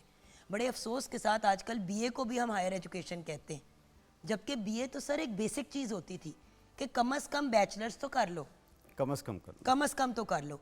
अब कहानी वहीं पे वहाँ तक ही नहीं पहुँचती। तो सबसे पहले आपके नज़दीक आज के दौर में हायर एजुकेशन की क्या अहमियत है? देखें, सबसे पहली बात तो कोई भी कोई भी इस कैमरे के पीछे जो बंदा खड़ा है, यू थिंक अबाउट इट, कोई सोसाइटी बग़ैर हायर एजुकेशन में इन्वेस्टमेंट के बग़ैर डेवलप हुई है? मुझे एक मिसाल दो, इस वक्त दुनिया में जितने भी मुल्क है जो सर देखिए, स्विट्ज़रलैंड की बात करते हैं और फिनलैंड की बात करते हैं, जिनको दुनिया के सबसे खुश तरीन ममालिक में शुमार किया जाता है। बिल्कुल। उधर की तालीम का सिस्टम भी दुनिया का सबसे बेहतर है और उधर की सेहत का सिस्टम भी सबसे। अभी तक तो वो फीस भी नहीं लेते थे अंडर ग्रेड लेवल पे, बल्कि ग्रेजुएट लेवल पे वो फ्री तालीम देते थे। तो those were the only countries जहाँ पे मतलब है कि आपको इवन हायर एजुकेशन जो है उस पर इतना पैसा खर्च नहीं करना पड़ता। डॉक्टर साहब, आप खुद कनाडा में पढ़ चुके हैं एट यूनिवर्सिटी ऑफ गोल्फ, मैं खुद वेस्टर्न पे की ग्रेजुएट हूँ। आप भी जानते हैं, मैं भी जानती हूँ, वहाँ के जो रहने वाले हैं, जो वहाँ के सिटीजन्स हैं, उनको तो ऐसे ऐसे स्टूडेंट लोन्स मिलते हैं कि जब वो ग्रेजुएट करते हैं तो उनको उन लोन्स को पे करने के भी पैसे मिलते हैं कि तुमने ग्रेजुएट कर लिया, हम तुम्हें उसमें भी सपोर्ट करेंगे। बिल्कुल। जबकि अमेरिका का सिस्टम बड़ा फ़र्क है, वहाँ पे स्टूडेंट लोन ले लो तो सारी ज़िंदगी पे कर रहे होते हैं। बिल्कुल। तो जो आपने कनाडा की मिसाल दी, तो अगर आप लोन ले ले उधर, तो स्टूडेंट लोन या इवन कमर्शियल लोन, हाँ इवन कमर्शियल लोन, उस पर इतना हाई इंटरेस्ट रेट है नहीं, इट्स अराउंड 0.5 to 1%, तो वो देने में भी आसानी होती है। दूसरा ये कि once you apply for loan तो आप गवर्नमेंट को एक इंडिकेट कर लेते हैं कि आपको पैसों की ज़रूरत है, so you get many other benefits जो कि उस लोन के साथ आपको मिल जाती है। अब सर देखिए, वहाँ पे इसलिए ये चीज़ें की जाती है क्योंकि इतनी महंगी है वहाँ पे तालीम, राइट? एज इन तालीम महंगी है बट वो आपको कॉम्पनसेट कर देते हैं, वो बेसिकली पैसे कमाते हैं आपके और मेरे जैसे इंटरनेशनल स्टूडेंट से, राइट। पाकिस्तान में तो तालीम इतनी महंगी नहीं है सर। अगर आप यूनिवर्सिटीज़ की फ़ीसें देखें और जो फैसिलिटीज़ देते हैं, माँ बाप अक्सर पिटते हैं और कहते हैं इतनी महंगी फ़ीसें हैं, लेकिन एक्चुअली बाहर के ममालिक इवन दुबई के साथ कंपेयर करें तो ज़मीन आसमान का फ़र्क है। हम तो सब्सिडाइज रेट्स चार्ज करते हैं टेक्निकली। देखें पब्लिक सेक्टर यूनिवर्सिटीज़ तो जो एजुकेशन देती है, हायर एजुकेशन, यहाँ पे तो वो बिल्कुल फ्री है, हाँ जी, फ्री के बराबर है। प्राइवेट सेक्टर या फिर आपने किसी अच्छी जगह से पढ़ना है, दैट बिकम्स एक्सपेंसिव। वो फिर आपने खुद उसका फैसला करना है। यानी इस सोसाइटी में बहुत सारी अच्छी यूनिवर्सिटीज़ हैं प्राइवेट सेक्टर में जो ज़्यादा फीस और लेती सर हैं वो स्कॉलरशिप भी देती हैं और स्कॉलरशिप भी और देती हैं। गवर्नमेंट लेवल पे तो जैसे कि आप खुद कह रहे हैं वैसे ही फ्री है। और अगर आप स्कॉलरशिप या वटेवर और आपका बहुत अच्छे ग्रेड्स हो तो वो फिर आपको मजीद कॉम्पनसेट करते हैं। अब स्कॉलरशिप्स की बात यकीन जाने के मैं उस स्टेटिस्टिक्स देख रहा था यूनिवर्सिटी ऑफ गुजरात का, पिछले 10 सालों में हमने 41 करोड़ रुपए की स्कॉलरशिप दी है। कितनी? 41 करोड़ रुपए की स्कॉलरशिप। माशाल्लाह माशाल्लाह सर, अभी कांग्रेचुलेशंस। हाँ, अभी every third student is on scholarship. So अब पंजाब गवर्नमेंट की स्कीम के बाद ये 1/3 जो है ये और भी मतलब है आधा, every second student will be on scholarship very soon. तो मेरा निजी बात ये है कि we are spending, yes we are spending our money on it, taxpayers money base पे स्पेंड हो रही है, लेकिन ये कि तो सर टैक्स पेयर के पैसे बच्चों के फ्यूचर को ही सिक्योर करने के लिए बिल्कुल, इस्तेमाल इसीलिए होगी ना, होते हैं, हेल्थ इसीलिए सिस्टम होते को बेहतर करने के लिए होगा। बिल्कुल, इसीलिए हम जो होते हैं। टैक्स देते हैं वो इसीलिए देते हैं ताकि हमारे Exactly. मुल्क के हालात बेहतर हों। बिल्कुल। और आप और मैं यही डिस्कस कर रहे थे कि ऑलमोस्ट 18 ईयर्स से इसी प्लेटफॉर्म पे यही बात कह रहे हैं, तालीम सेहत, तालीम सेहत, तालीम सेहत। हाँ, वो हम कहते हैं हमने एक नारा डेवलप किया था, तालीम को 4 दो। ये इम्तियाज़ गिलानी साहब जो ED भी रहे हैं हायर एजुकेशन कमीशन के, उनका ये नारा था कि GDP का 4% तालीम को दो, तालीम को 4 दो। हमने अपने बसेस पर भी लिखा था कि तालीम को 4 दो। अब तालीम पे इन्वेस्टमेंट इतनी कम है और फिर गिला भी होता है कि भाई तालीम परफॉर्म नहीं कर रही या यूनिवर्सिटीज़ परफॉर्म नहीं कर रही। ये बेसिकली बगैर इन्वेस्टमेंट के होता नहीं है। बिल्कुल। दुनिया की जितनी भी रिसर्च आप देख लें तो हम एक टर्म इस्तेमाल करते हैं रिटर्न टू इन्वेस्टमेंट, यानी आप जो इन्वेस्टमेंट कर रहे हैं क्या उस इन्वेस्टमेंट से रिटर्न क्या आ रहा है, वापस आ रहा है कि नहीं। हाँ। यकीन जाने जितनी भी रिसर्च है जैसे है कि वो 30% से 45% तक अगर आप तालीम पे रिसर्च पे इन्वेस्ट करें आपको रिटर्न मिलता है। 30-35% कौन सा बैंक आपको देता है, लेकिन हम उसको बेसिकली हमें नज़र नहीं आती। मसलन और आपकी तालीम की ट्रेनिंग अभी हमें हम जब नज़र नहीं viewers आती। बात कर रहे हैं तो हम बात करें हायर एजुकेशन हाँ। की। देखिए सीधी बात है व्यूअर्स, मैट्रिक और FA के लेवल तक अगर आप पढ़े भी होते हैं तो एक सर्टन लेवल से ज़्यादा ऊंची आपको नौकरी नहीं मिलती। और बिल्कुल। सच्ची बात है व्यूअर्स, आजकल तो ऐसे लोग भी बस रुलते फिर रहे हैं जिन्होंने FA में टॉपर्स भी थे। क्यों? क्योंकि जब तक एटलीस्ट बैचलर्स नहीं होता या मास्टर्स नहीं होता अच्छी नौकरियां नहीं मिलती। हाँ, you have to invest on yourself. आपने अपने आप पे इन्वेस्ट किया, कनाडा से पढ़ लिया, तो देखिए, मेरे तभी you are parents- sitting here. मेरी अम्मी ने इन्वेस्ट किया और उसके बाद हाँ। जब सबको मेरी स्टोरी पता है, जब टफ टाइम आया तो वहाँ पे जाके मैंने रिक्वेस्ट की कि जी हालात नहीं ठीक, मुझे फाइनेंशियली सपोर्ट चाहिए या हेल्प चाहिए। मैं इंटरनेशनल स्टूडेंट थी। आप सोचें कि कनाडा जैसी यूनिवर्सिटी ने मुझे वर्क स्टडी प्रोग्राम का हिस्सा बनाया। मैं 2 जॉब्स भी करती थी कैंपस के ऊपर ही, बिल्कुल। उन्हीं के अंडर, क्योंकि इलीगल हो जाता है जब बाहर करते हो। बिल्कुल। साथ में उन्होंने मेरी तालीम में भी थोड़ी कॉम्पनसेशन दी। उनको पता है कि इस खातून ने यहाँ से पढ़ के अपने मुल्क वापस जाना है, बिल्कुल। लेकिन मैं भी यहाँ बैठा हूँ। उन्होंने भी मेरे पे इन्वेस्ट किया। तो बिल्कुल। बात यह है कि हम भी अगर इन्वेस्ट करेंगे, लेकिन बात यह है कि सर मोटिवेशन होनी चाहिए। हाँ। सबसे पहले घर के लेवल पे माँ बाप को कहना चाहिए पुत्र अपना BA करना है आपने, बेटी आपने करना है, बेटे आपने करना है। बिल्कुल। आप मेल हो, फीमेल हो, ट्रांसजेंडर हो, आप जिस भी जेंडर से, जो भी आपकी नहीं, जिन्स है, that- it आपने doesn't matter. तालीम हासिल करनी है। बिल्कुल। I think if that is the spirit तो कोई अभी तो इतनी अपॉर्चुनिटीज़ है। पहले पूरे पंजाब में अगर 5, 6, 7 यूनिवर्सिटीज़ थी, अब तो मतलब है कि इतनी यूनिवर्सिटीज़ हैं प्राइवेट सेक्टर में, पब्लिक सेक्टर में, कोई कहीं से भी पढ़ सकता है। अपॉर्चुनिटीज़ हैं, लेकिन अब ये स्टूडेंट ने आगे आना है, परफॉर्म करना है और अपने आप को दिखाना है कि वाकई I have the potential not only to study but to deliver to this society as well. और वो तो अगर वो सामने आएगा, करेगा, यूनिवर्सिटी भी फ़ख्र महसूस करेगी उस स्टूडेंट पे। मैंने कहा ना, देयर इज़ कंप्लीट लैंडस्केप, इतनी ज़्यादा अपॉर्चुनिटीज़ हैं और इतनी डाइवर्सिटी है सब्जेक्ट्स की, स्पेशलाइजेशंस की, लेकिन अब उसको हार्वेस्ट करना तो स्टूडेंट का काम है। हम डिलीवर कर रहे हैं उसमें। सर मैं चाहूँगी कि हम ब्रेक की तरफ जाएं। ब्रेक के बाद जब वापस आऊँगी, आपने तालीम तो हासिल की, लेकिन दूसरों के लिए तालीम हासिल करने के लिए जो आप आसानियाँ पैदा कर रहे हैं और ख़ुद आप एजुकेशन की फील्ड में आ गए, इसकी दास्तान जानना चाहूँगी। और ऑफ कोर्स हायर एजुकेशन क्या सिर्फ हमारे मुल्क के माशी हालात ठीक करेगी या हमारे दिमाग और हमें और भी कोई बेनिफिट्स देगी? एंड ऑल्सो टॉप 300 यूनिवर्सिटीज़ की जो बात की जाती है, उसमें पाकिस्तान की यूनिवर्सिटीज़ की क्यों नहीं रैंकिंग आती? ये तीनों सवाल हमारे होंगे डॉक्टर साहब से ब्रेक के बाद।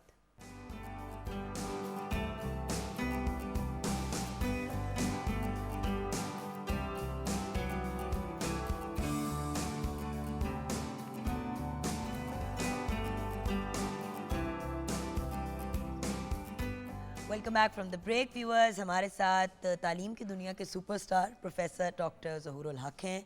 डॉक्टर साहब, 2 यूनिवर्सिटीज़ के आप माशाल्लाह वाइस चांसलर हैं। मैं सिर्फ ये समझना चाह रही हूँ कि आपकी अपनी तालीम की जर्नी कहाँ से शुरू हुई और कहाँ और किस स्टेज पे आप में ये इंटरेस्ट पैदा हुआ कि चलो मैंने हायर एजुकेशन ली, मैं बाहर भी पढ़ा, ये भी किया, मैं अब लोगों को तालीम दूँ या एटलीस्ट ऐसी जगहों को हेड करूँ जहाँ पे तालीम का फ़रोग एक कॉमन और एक पॉजिटिव चीज़ बने? थोड़ा हमें बताएंगे अपनी जर्नी के बारे में सर। पेशावर में नंबर 1 सिटी स्कूल है, जीटी रोड के बिल्कुल ऊपर शहर में।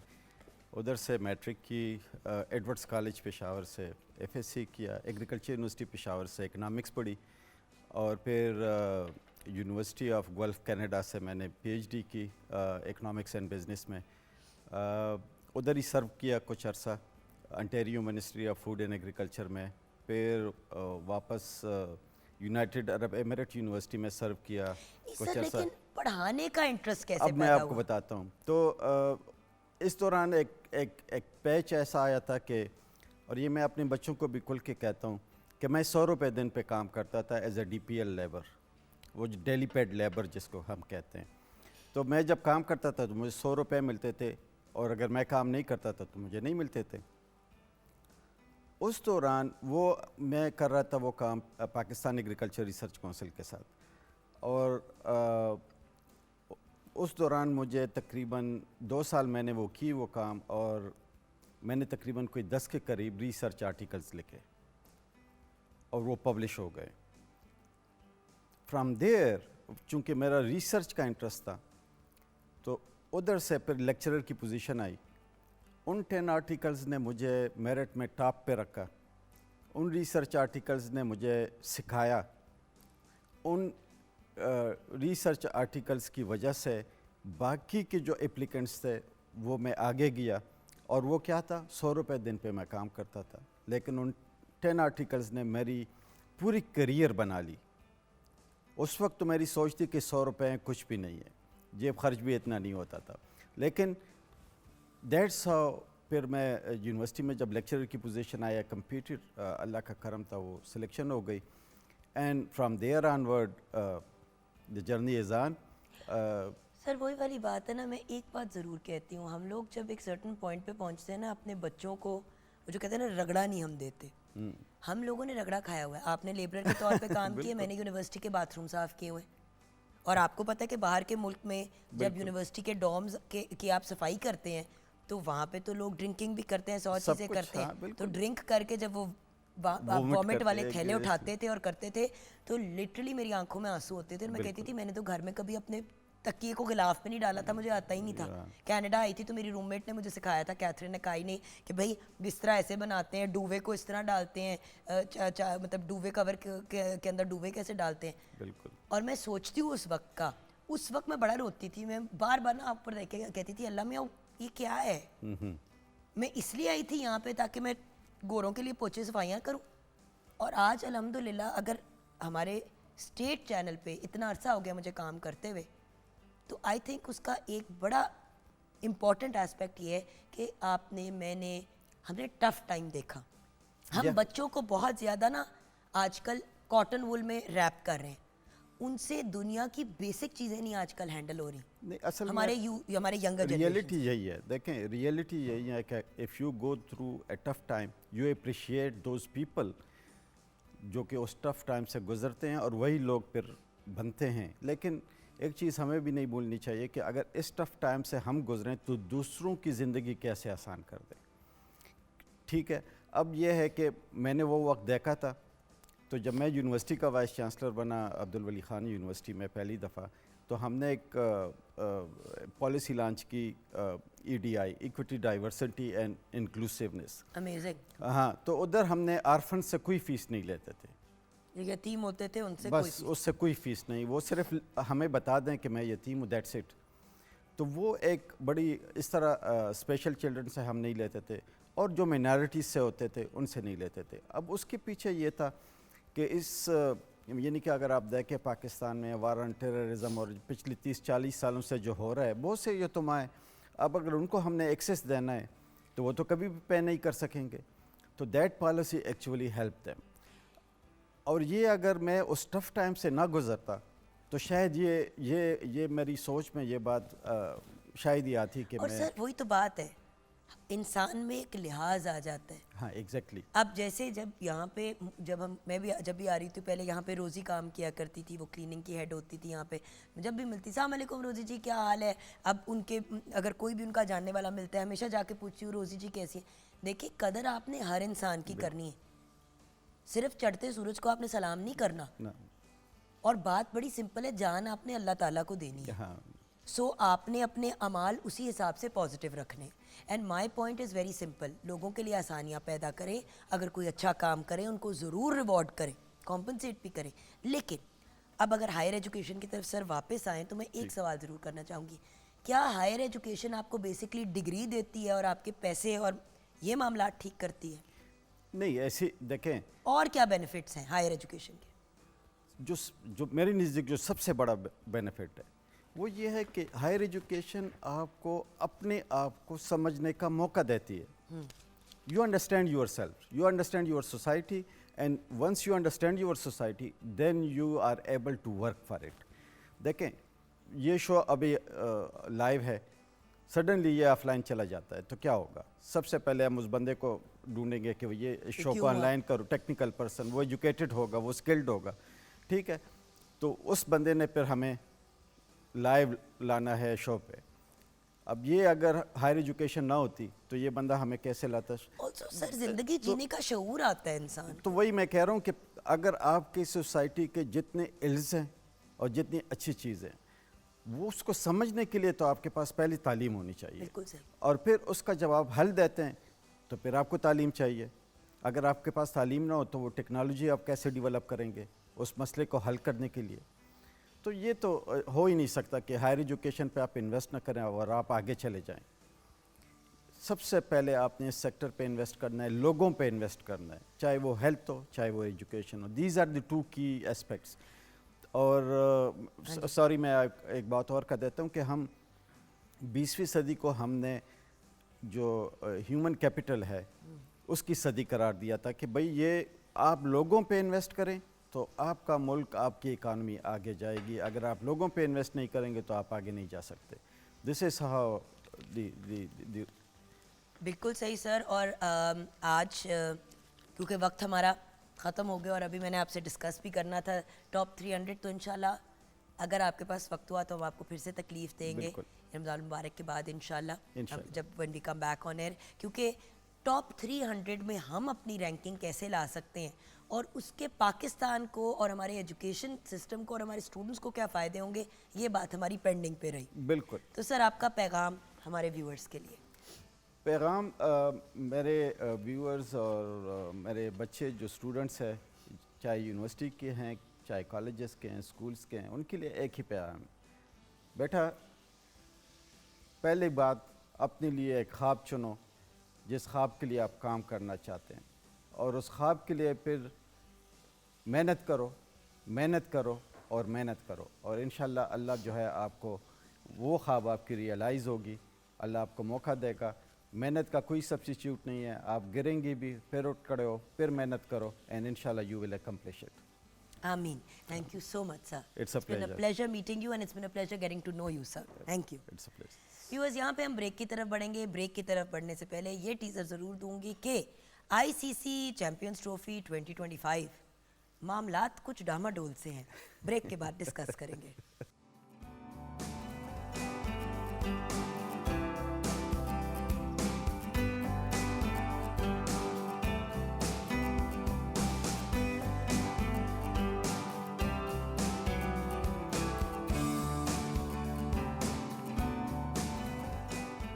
Welcome back from the break viewers. मैं बड़े कॉन्फिडेंस के साथ आपके साथ ये शेयर कर सकती हूँ कि चिप्स की क्वालिटी भी बिल्कुल ठीक है और स्प्रिंग रोल की भी। बिल्कुल हम चैंपियंस ट्रॉफी की बात करेंगे, लेकिन ज़रा किचन में जो एक खातून मेरी तरफ बड़ी एक्सपेक्टेंटली देख रही हैं, जिनका नाम शेफ़ नूर है। जी, हमारे चिकन टिक्का चीज़ रोल और फ्रेंच फ्राइज़ बिल्कुल रेडी हैं। Thank you so much. और बहुत मज़े के हैं। और दोनों जेंटलमैन हमारे साथ बैठे हुए हैं, उन्हें मैंने कुछ बेदिली से ऑफर भी किया और फिर खा खुद गई। तो thank you so much, it looks great. अब हमें ज्वाइन किया है हमारी स्पोर्ट्स के दुनिया के सबसे पहले तो एक ऐसे सुपरस्टार जो हमारे सीनियर भी हैं, एक बहुत ही ब्रिलियंट पर्सनालिटी हैं, immense amount of knowledge, immense amount of guidance अगर कोई इनसे ले तो।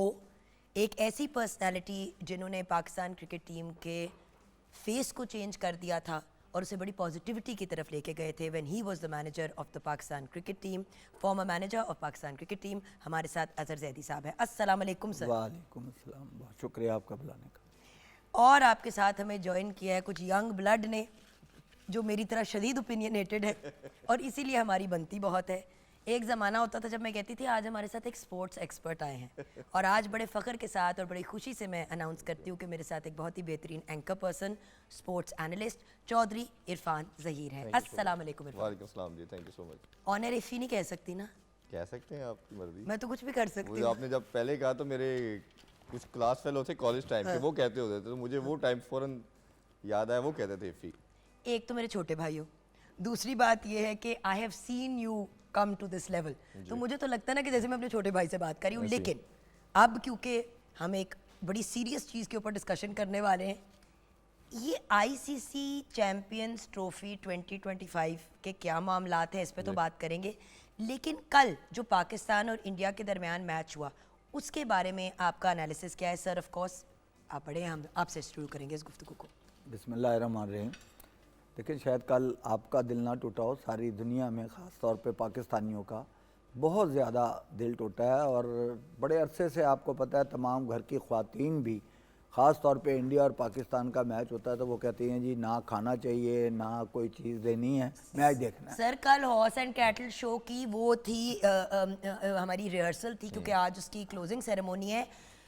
हम लोग सारे अपने फ़ोनों के ऊपर, क्योंकि ऑब्वियसली वहाँ पे आर्मी वगैरह तो वो जामा जिस नुक्कर में सारे के सारे एक ऐसे नुक्कर पे जाके एक फ़ोन रख के बैठ के सारे देख रहे हैं। एक वक्त था जब रेडियो लगा हुआ होता था और सारे रेडियो को हम लोग लिटरली किसी कोने में और साथ साथ एक्साइटेड भी हो रहे हैं, रो भी रहे हैं। मतलब कल कुछ बहुत ही इमोशनल सीन था। बिल्कुल नहीं, हमेशा जब इंडिया और पाकिस्तान का जब भी मैच होता है ऐसे ही होता है। लेकिन उससे एक दिन पहले जो लोगों ने मैच देखा था लाहौर में ऑस्ट्रेलिया और इंग्लैंड का, वो बहुत सारी लोगों की नज़रों में था 350 पे 350 कर देना। और वो भी ऐसे ही है जैसे इंडिया पाकिस्तान का मैच हो रहा था, उसी तरह इंग्लैंड और ऑस्ट्रेलिया का मैच भी उसी कैटेगरी का होता है। जब इंग्लैंड में खेलें या ऐसी सीरीज़ खेलते हैं वो, तो ये सेम ही 2 मुल्कों के 4 मुल्कों के दरमियान ये गेम होती है।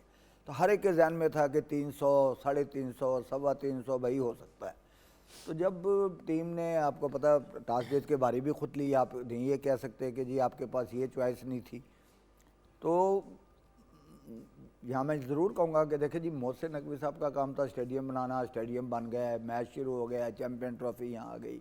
एक अच्छा उन्होंने इंडिया को भी मैसेज दिया कि आप नहीं खेलेंगे तो हम भी नहीं खेलेंगे। चेयरमैन साहब ने एक सिलेक्शन कमेटी बना दी, उसका काम था यार टीम कौन सी खेलनी चाहिए, कौन सी नहीं खेलनी। बहुत सारे लोगों ने बड़ी बड़ी राय दी, बड़े बड़े एक्सपर्ट ने, कि स्पिनर ज़्यादा होना चाहिए, बैट्समैन एक ज़्यादा होना चाहिए, ओपनर उसको नहीं होना चाहिए। ये सारी चीज़ें आप भी सुन रही होंगी और होता रहा है, हम भी सब देख रहे हैं। लेकिन उन्होंने कहा नहीं जी नहीं, हम जिस पे वो भी अगर फ़खर जमा, आपको पता है, इंजर्ड ना होते तो शायद वो भी चेंज ना होते, वही टीम बिल्कुल रहनी थी। चले अच्छी बात है।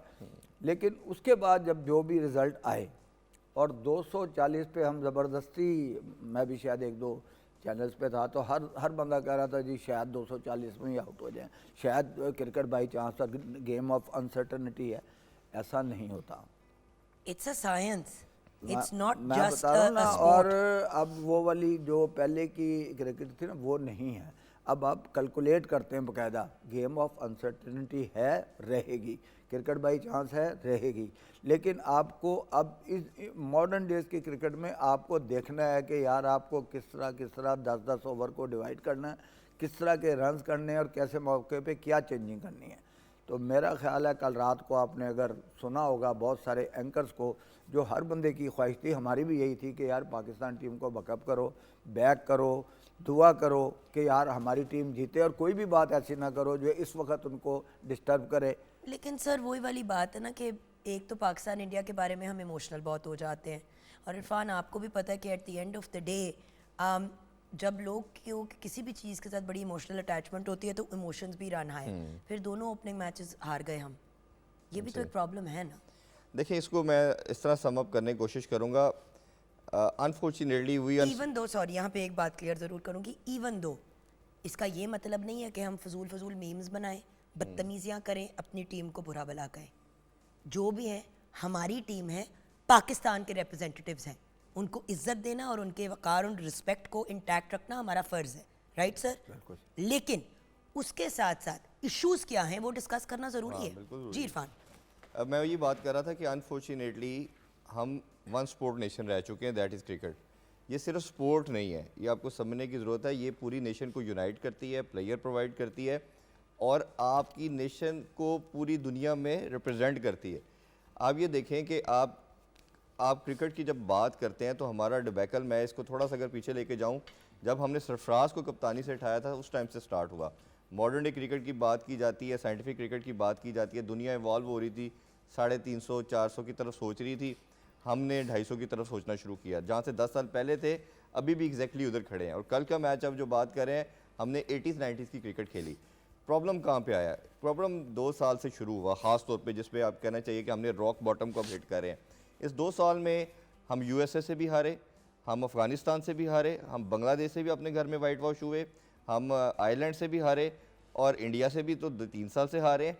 ये सब कुछ क्यों हो रहा है? उसकी 4-5 फैक्टर्स हैं। सबसे पहला फैक्टर ये है कि आपके जो बोर्ड के चेयरमैन आते हैं वो कंसिस्टेंट बेसिस पे नहीं आते। पिछले साल हमारे सवा साल के टेन्योर में 4 चेयरमैन चेंज हुए। कोई इदारा चल नहीं सकता जब तक इस तरह की इनकंसिस्टेंट बेसिस के ऊपर आपका हेड चेंज होगा। वो तो दूसरे एग्जैक्टली वो तो किसी इतनी हाँ, छोटी सी भी कोई ऑर्गेनाइजेशन नहीं हो चलती। तो बात ये है कि अगर बार बार आप लोग चेंज करेंगे तो भाई वो नहीं किसी एक इंसान को टिक के अपना काम, अभी तो आप जब आते हो तो आपके पैर जम रहे होते हैं। सर आप देखिए इतनी हाई पोजीशंस पे रह चुके हैं, आपको पता है पहले आपके पैर जमते हैं, आपको सिस्टम की समझ आती है, जब सिस्टम सेट करने का टाइम आता है निकाल। अच्छी बुरी पॉलिसी की तो हम बाद में बात करते हैं। दूसरा, ये प्लेयर जब ग्रीडीपन में गए, इन्होंने प्लानिंग करनी शुरू की, इन्होंने क्योस पैदा किया, ग्रुपिंग की, उसका नुकसान ये हुआ। इन्होंने सबसे पहले ये स्टार्ट होती है गेम एशिया कप 2023 के एशिया कप के अंदर, जब इन्होंने अपने सेंट्रल कॉन्ट्रैक्ट की फ़ीस बढ़ानी थी, 300% इंक्रीज़ करवाया। इन्होंने उस टाइम के बोर्ड के चेयरमैन को ब्लैकमेल किया, वो सब कुछ किया, उन्होंने अपने सरेंडर किया इनके आगे। उसके बाद इनकी कप्तानी की बैटल हुई 2 प्लेयर्स की, और उसके अंदर करते करते वो ऐसी सिचुएशन में आप आ गए। फिर इंटेलेक्चुअल डिसऑनेस्टी की गई सिस्टम के साथ। आपने न्यू जो कमर थे, जो बच्चों डिजर्विंग थे, उनको अपॉर्चुनिटी नहीं दी। अगर सेलेक्ट करते थे तो डगआउट में बैठाते थे, अगर आता था तो उसको सिस्टम से आउट कर दिया जाता था। फिर आपके दुनिया में पर देखें अभी कितनी डिबेट हुई कि आपने 3 लड़कों को ऐसे पैराशूट के थ्रू इंडक्ट किया जो नई टीम का पार्ट थे। दुनिया में ऐसे कहीं नहीं होता, आप एक प्रोसेस फॉलो करते हैं। अब इरफान खान नियाज़ी क्या सोच रहा होगा, मैंने क्या गलत किया? सुफियान मुकीम ने क्या सोचा होगा? अब्दुल्ला शफीक ने क्या सोचा होगा, जो 2-2 साल से 3-3 साल के सिस्टम का पार्ट थे, जो आपकी टीम के मेंबर थे? 11th आवर पे आपने चेंज करके 3 लड़के बुला लिए। इन 3 बच्चों की परफॉर्मेंस कैसी रही है जो इंडक्ट किए गए? 2 को तो खिलाया ही नहीं ना आपने। देखे ना, यही तो बात कर रहे हैं। अगर आपके पास ओपनर पहली चॉइस, जो इनकी सोच थी सिलेक्शन कमेटी की, कि अगर इनकी पहली सोच थी उस्मान खान, तो उस्मान खान तो पूरा इवेंट ही नहीं खेला। इमामुल हक कैसे रिप्लेसमेंट में आ जाता है? देखे ना, जो आपके डगआउट के अंदर लड़का बैठा है उसकी पोजीशन बनती है खेलने की। और आपने जब भारत से अगर जीतना था, अगर हम चले इस मैच की स्पेसिफिकली बात कर लें, तो आपने कन्वेंशनल क्रिकेट खेल के नहीं जीत सकते थे। एक कॉमन सेंस की बात थी कि आपने ऑल अटैक की तरफ जाना था, अग्रेसिव खेलना था, पॉजिटिव रहना था, इंटेंट दिखाना था। आपको मैं 2-3 छोटे से स्टैट्स जल्दी से शेयर कर दूं। दुनिया के अंदर सबसे वर्स्ट हमारी बॉलिंग एवरेज हो चुकी है। दुनिया के अंदर जो हमारी 6 डेकेड से, सर माशाल्लाह 6-7 दहाइयाँ देख चुके हैं क्रिकेट की, सबसे दुनिया की बेस्ट थी, सबसे वर्स्ट है हमारी। इसी तरह बैटिंग के अंदर इंटेंट 162 बॉलें पहले मैच में डॉट खेली, कल हमने 152 डॉट्स बॉल खेली। अच्छा, I want to take this to Azhar साहब। अच्छा साहब, आपने तो ये चीज़ें लिटरली अंडर योर नोज ये चीज़ें होती रही हैं, मतलब जब आप मैनेज कर रहे थे। मेरा ये सवाल है कि एक वक्त था जब हमारे बॉलर से लोग लोगों के मतलब आई रिमेंबर वसीम अकरम हो गए, वकार, शोएब वकार, अख्तर। शोएब अख्तर हो गए, like all of these people, what's happened? क्या बच्चों को क्रिकेट खेलनी नहीं आती अब? आपने ये देखा कि ये आप वसीम अकरम की बात कर रही हैं, वकार यूनुस की कर रही हैं, जावेद मियां, कितने कितने साल ये लगातार जावेद क्रिकेट मियां खेले, तो of course। कितने कितने साल लगातार ये क्रिकेट खेले हैं।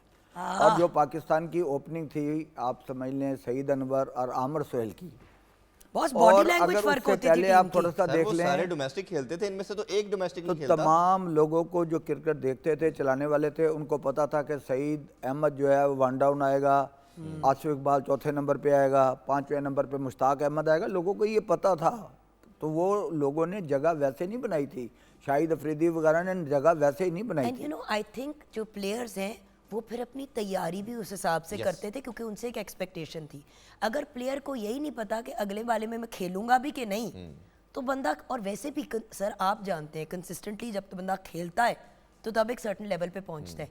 ये नहीं है कि आज आपने प्रैक्टिस की, कल जाके आपने खेल लिया तो कहानी खत्म हो गई। We are talking about representing Pakistan on an international forum. दूसरा ये ना, जो सर बात करें, उस टाइम पे आपका हर इंडिविजुअल जो है वो डोमेस्टिक जाके खेलता था और उधर से अपनी फंडामेंटल क्रिकेट की बेसिक को ठीक करके आता था।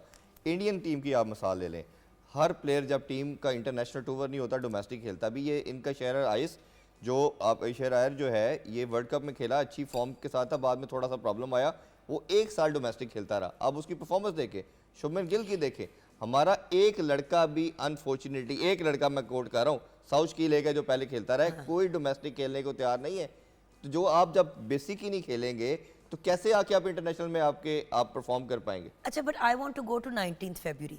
पहले 19 फरवरी की बात करते हैं ना, पाकिस्तान वर्सेस न्यूजीलैंड। सर उधर से बात को शुरू करते हैं, then let's take it further. उधर क्या हुआ? New Zealand one by 60 runs. इस वक्त आपने अगर क्रिकेट को माशाल्लाह आप भी फॉलो करते, पता भी लगता है, वैसे भी देखती हैं। हाँ जी। मैंने जो इस वक्त न्यूजीलैंड का एक वक्त था जब न्यूजीलैंड 300 कराती थी और 150 पौने 200 पे एक आउट होता था, और वो 225 पे सारे आउट हुए थे। उसके बाद उन्होंने अपने आप को ऐसा ऐसा बिल्ड किया। आपकी आबादी कितनी है न्यूजीलैंड की? चटांग के साइज का तो बता रहा हूँ ना। 50, तो 60 लेकिन लाख उनके प्लेयरों की जो बॉडी लैंग्वेज है, जो उनकी फील्डिंग का स्टाइल है, और जो वो कैच करते हैं, वो अनबिलीवेबल कैच करते हैं। ठीक है, कैच छूटते भी हैं, ये नहीं मैं कहता कि नहीं छूटते, लेकिन उन्होंने इस दफ़ा शो किया है। जो एक मैच ये खेल लें, जो आप पहले 3 मैच खेल गए ना, वो आपके प्रैक्टिस मैच थे। और there is great difference between champion trophy, world cup और आम क्रिकेट के वाले से। जो भी है, एक बड़ा प्रेशर होता है जब आप खेलने जाते हैं। जब मियाँ दाद वगैरह खेलते थे, वो देखते थे कि यार मैंने कितनी सीढ़ियाँ चढ़नी, मैंने कितनी एक्सरसाइज करनी। उस प्लेयर को पता होता था कि मेरे लिए क्या क्या चीज़ें ज़रूरी हैं, क्या मैंने खाना है, क्या नहीं मैंने खाना, क्योंकि लंबा इसीलिए वो खेले हैं 33 साल, 12-12, 13-13 साल। आज भी अगर कल जो कोहली ने बैटिंग की है, 14,000 रन उसने पूरे किए हैं। और बच्चे भी क्रिकेट देख रहे थे छोटे घर के, तो उन्होंने कहा जी जब तक कोहली आउट नहीं होगा ना, हम मैच नहीं जीतेंगे। तो इतना कॉन्फिडेंस उन प्लेयरों पे था। अब देखिए ना, बाबर क्यों नहीं परफॉर्म कर रहा? और बाबर सेट होके आउट हुआ है, ये भी आप देखें। 3 अगर आप 20 रन कर जाते हैं खड़े होके, 5 चौके आपके लग गए, तो वो सेट होके आउट हुआ है। और जो बड़ी पार्टनरशिप दी अपना रिजवान ने और सऊद शकील ने, उसके बाद आपको फिर एक शो करना चाहिए था कि यार ये 70-80 तेज हमने कर दिया, ये हमने यहाँ एक पार्टनरशिप लगाई। एक स्ट्रेटजी होती है ना, बिल्कुल उसी पे खेलते हैं बट एक चीज जो सब कह रहे हैं सर, जो आपने ऑफ कोर्स इसकी निशानदाही की और ये बहुत जगह आप कह रहे हैं कि देयर इज नो स्ट्रेटजी, देखिए it's less team work and it's more each man for himself. तो वो मेरा ख्याल है कि मेरे रिजवान का जो बयान पढ़ा था, वो कहता हर आदमी कप्तान है। देखिए ये बड़ा अनफॉर्चुनेट है कि जब आप कोई भी टीम बिल्ड करते हैं, आप एक फॉर्मेशन करते हैं, देखिए पहले आप स्क्वाड बनाते हैं, फिर उसकी फॉर्मेशन होती है, फिर उसकी एग्जीक्यूशन होती है। अनफॉर्चुनेटली हम तीनों डिपार्टमेंट में लैग कर रहे हैं, और जो एक बात करते चले जा रहे हैं हम, देखने में बड़ी एक वेird लाइन लगती है क्रिकेट के अंदर जी, modern day cricket, modern day cricket. England ने 2015 के वर्ल्ड कप में बाहर होता है, क्वार्टर फाइनल में हार जाते हैं, उससे पहले नॉकआउट से उनको बांग्लादेश हराता है, आउट होते हैं। वो बैठते हैं, वो कैप्टन चेंज करते हैं, कोच चेंज करते हैं, और वो डिसाइड करते हैं कि अब हमने करना क्या है। वो बेसबॉल मॉडल पे आके ऑल अटैक करते हैं, 2 वर्ल्ड कप जीत के चले जाते हैं। ऑस्ट्रेलिया स्ट्रगल करता है, अपने बड़े नाम जाने के बाद बैठते हैं, 2 वर्ल्ड कप जीत के चले जाते हैं। इंडिया अच्छा कंसिस्टेंट परफॉर्म कर रहा है। आपने अपने आप को वॉल्व करना होता है, वक्त के साथ चेंज करना होता है। अनफॉर्चुनेटली आपकी जो टीम के लड़के हैं, जैसे मैं सरफराज की बात फिटनेस कर भी रहा था, इतनी हम देखिए compared to the other teams के प्लेयर्स, आई एम सॉरी, हमारे बॉयज की फिटनेस शॉकिंगली फिटनेस के अलावा आप देखें कि आप दुनिया के किसी भी प्लेयर की एग्जांपल में आप ले लें, हमारा हर प्लेयर एक इंडिविजुअल में आप नहीं नोट कर सकते, हर प्लेयर अपनी पीक से स्टार्ट करता है क्रिकेट, सुपरस्टार के तौर पे दुनिया पे आता है और कंटिन्यूसली डिक्लाइन है उसकी परफॉर्मेंस में। अगर आप कॉन्ट्ररी दुनिया की एग्जांपल लेंगे, सब एवरेज प्लेयर की तरफ से आते हैं और इस तरह ग्राफ ऊपर सुपरस्टार बनते हैं। सुपरस्टार तो बनते हैं, फिर कंसिस्टेंटली सुपरस्टार रहते हैं और फिर वो टाइम नीचे आता है, फिर कभी कभी पीक आके नीचे जाता है। हमारा पीक क्या, हमारा एक सिंगल इंडिविजुअल ऐसा नहीं है जिसने वक्त के साथ इंप्रूव किया हो। इसमें आपका सिस्टम का भी फेलियर है कि आप ना वो खुद उनके अंदर हंगर है, ना अर्ज है सीखने की, बेहतर होने की, ना वो लोग हैं ऊपर बैठे। देखो जो हर उनको लेके बंदा चल रहे नहीं, हैं। बट हर बंदा ये घूम के कह रहा है कि मतलब जो अगर आप काउंटर साइड देखें, देखिए मैं यहाँ पे बिल्कुल एक न्यूट्रल पार्टी के तौर पे वो सवाल पूछ रही हूँ जो बड़े लोगों ने गए, बल्कि हमारा तो फॉर्मेट भी नहीं है, आपको पता है Irfan, every now and then कभी कोई इवेंट होता है तो बात करते हैं क्रिकेट की। लेकिन अगर मेरे जैसे नालायक के भी जहन में ये सवाल उठ रहे हैं कि व्हाट्स द प्रॉब्लम, क्या चैंपियंस ट्रॉफी का प्रेशर बहुत था, और अगर था भी तो बाकी टीमें भी तो खेल रही हैं, उन पे भी प्रेशर था, उन पे कोई कम प्रेशर तो नहीं। देखिए हार जीत मैटर नहीं करती, मैं हमेशा कहता हूँ कि बट हार होम जीत ग्राउंड पे तो होम ग्राउंड से मुराद ये कि जब आप लोग एक चीज को हैंडल कर रहे हैं, आप समझ रहे हैं ना, अगर चैंपियंस ट्रॉफी आपके एंड पे हो रही है, सो देन एक तरह से तो होम इन्वायरमेंट है ना, नहीं, है ही home उधर तो environment। बेहतर है, आपको करना चाहिए ऑस्ट्रेलिया में आप perform। कहते हैं जी बाउंसी ट्रैक है, अरे न्यूजीलैंड आप कर रही हैं शो, ठीक है, आपको पता है कि मुझे क्या करना है यहाँ, किसको मैंने बुलाना है, क्या सवालात हैं, आप कोई तैयारी करती है ना, हाँ जी, ठीक है। ये सारे प्रोफेशनल हैं, इनको पैसे मिलते हैं, इनको कॉन्ट्रैक्ट है, इनके हर महीने के लाखों रुपया इनके अकाउंट में जाते हैं। तीसरा बड़ा ये इवेंट है पाकिस्तान में और हमारी टीम ने, मैं बता रहा हूँ ना कि इवन जो भी वर्ल्ड कप भी आपने देखा था, अगर हम अमेरिका से हार के आए थे तो मेरा ख्याल है किसी को हजम नहीं हुई बात थी। दूसरी मेरी ज़ाती राय जो है कि अगर एक बंदा वहाँ का 31 साल का खेल रहा है ना, न्यूजीलैंड का, इंग्लैंड का, तो वो ओरिजिनल 31 का है। यहाँ जो पहले 27 का है वो 5 साल पहले कम कराई हुई, उससे 2 रन नहीं तेज लिए जाते क्योंकि वो खुद बड़ा हुआ हुआ। ये एक आम चीज होती थी फिल्म इंडस्ट्री की खवातीन में, हाँ। अब ये प्लेयरों में खेलना होता है ना। नहीं, बट प्लेयर्स खैर सर पहले तो हमने तो सुना था, बचपन में भी सुनते थे कि प्लेयर अपनी उम्र कम करा देते, ये वो वटेवर, बट आजकल की दुनिया में तो बिल्कुल ही ये चीज़ें नहीं होनी चाहिए क्योंकि पकड़ बहुत है। कितनी को बेइज्जती है अगर इंटरनेशनल प्लेटफॉर्म पे इस तरह की कोई बात निकल आती है, ये सोचने की लेकिन बात है अब ना। जैसे इसको ओवरऑल आप देखें ना, तो अब आपके पास ना ये एक लास्ट किस्म की अपॉर्चुनिटी बनानी पड़ेगी चेयरमैन साहब को, इनको अकाउंटेबल ठहराना पड़ेगा। जब तक ये इस तरह हो नहीं सकता कि आप पूरी नेशन को डिसअपॉइंट करके किन विदाउट लोगों एनी को फाइट, अकाउंटेबल ठहराना होगा? मैं उसी तरफ आने लगा था कि आप हर दफ़ा करें और बाद में ये इसी तरह करके वो कोई सर्टन ग्रुप है वो घुमा के चीज़ों को चला जाए। सबसे पहले सिलेक्शन कमेटी को बुलाना चाहिए इन्हें, उनसे पूछना चाहिए कि जब पूरी नेशन कह रही थी, पूरा पाकिस्तान कह रहा था कि ये प्लेयर रखे, और वो नजर भी आया कि भारत के स्पिनर ने आपकी और आउट मेरी किए। ब्रेक में यही बात हो रही ठीक थी है। कि चेयरमैन साहब ने सिलेक्शन कमेटी को फ्री हैंड दिया था, बिल्कुल दिया। कि भाई ये आप लोगों का एरिया है, ये मेरा नहीं है, जबकि नॉर्मली ऐसे नहीं होता था सर, आप भी जानते हैं, पहले ऐसा ही हमेशा है। चेयरमैन ही अपने फेवरेट्स को पिक करते थे, whatever he said, I have no favourites, you guys do your ऐसा ही जॉब। एंड जाहिर अगर वो अपनी जॉब नहीं सही तरीके से करेंगे तो अब वो अकाउंटेबल होंगे, और सबसे बड़ा अगर वो accountable- इन्वॉल्व हो जाते सिलेक्शन में तो फिर बेड़ा फिर बात आ जानी थी सारी चेयरमैन पे। चेयरमैन पे। तो बेस्ट चीज ये है कि he stayed out of it. अच्छा, दूसरा चीज़ सबसे बड़ा रिस्पॉन्सिबल उनसे भी ज़्यादा कप्तान है, क्योंकि मुझे जो मेरे पास सोर्सेज, मेरे पास इनसाइड भी होती है, ओबियसली हमारा काम है, कप्तान का सबसे बड़ा स्टेक होल्डर होता है। कप्तान एक तो खुद अपनी टीम में सिलेक्शन के अंदर रोल होता है, और दूसरा वो फ्रंट से लीड करता है, वो फ्रंट से करता है। हमारे कप्तान ने पहले मैच में 40 के स्ट्राइक रेट के साथ खेला, दूसरे में भी कल आप उसकी इनिंग देख लें, वो क्रिमिनल किस्म की ओके, अप्रोच बट थी। कप्तानी की तो सिर पैर ही नहीं बन रहा, रिजवान से प्रॉब्लम, बाबर से प्रॉब्लम, तो फिर कौन बने कप्तान? सॉरी, इसमें एक और चीज़ ऐड करूं। सर मुझे बना दे कप्तान।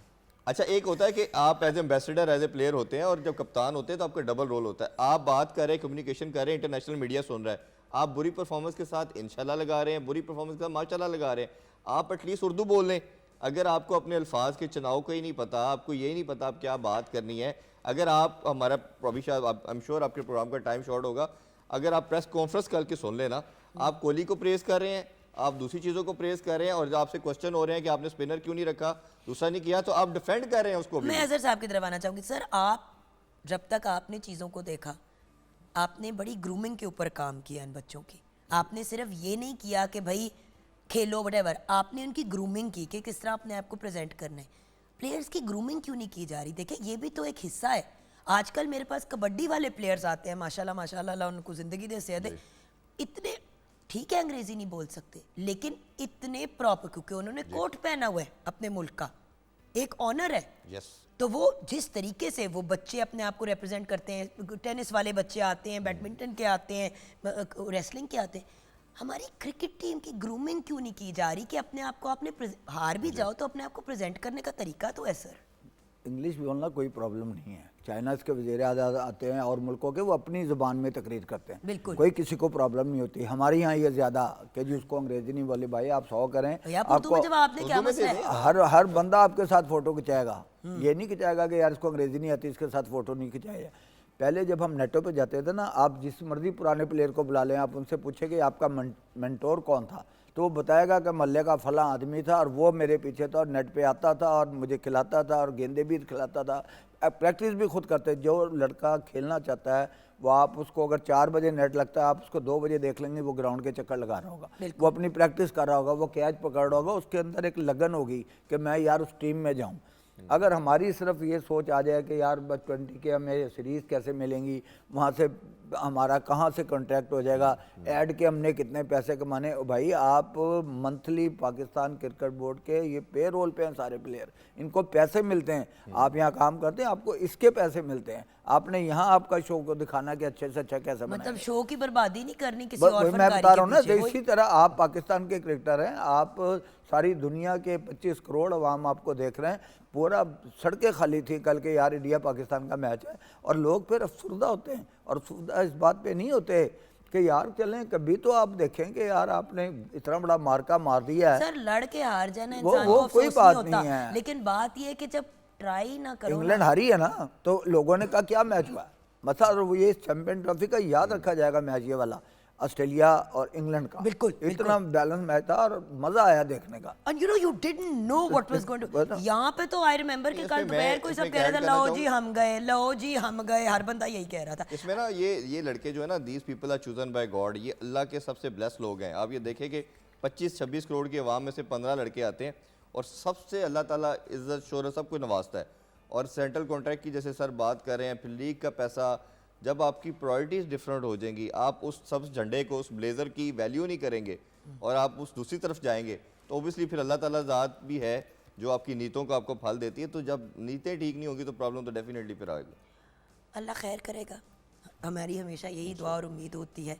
And the fact is that I am sure कि हर इंसान ने अपने एफर्ट्स किए होंगे, लेकिन they are not good enough and better efforts need to be made. बहुत ज़रूरी है। इसीलिए मैं एंड में अब आप लोगों के पैगाम की तरफ जाना चाहूँगी।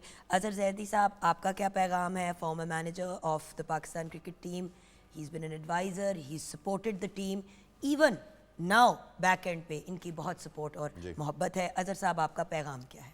मेरा पैगाम यही है कि मोहसिन नकवी साहब इन लोगों को बिठाएं, सबको जिनकी बातें उन्होंने मानी हैं कि नहीं जी चेंज नहीं बनती टीम में, उनसे पूछें कि अब आप जवाब दें कि ये सब कुछ क्यों हुआ, कैसे हुआ, और रिस्पॉन्सिबल ठहराएं उन लोगों को बाकायदा, चाहे वो कप्तान हो, चाहे वो कोच हो, चाहे कोई भी हो, कि भाई आप इसके ज़िम्मेदार हैं, आप मुझे जवाब दें। इतने दिन का आवाम भी चाहती है कि मोहसिन नकवी साहब का कोई फैसला सुने कि यार ये हमारे साथ हुआ क्या है। बिल्कुल ठीक है ना, लोगों ने कितनी तारीफ़ें की आपके सामने, जब स्टेडियम बना सब ने कहा जिसे 117 दिन में बन गया, बड़ी अच्छी बात है, वेरी नाइस।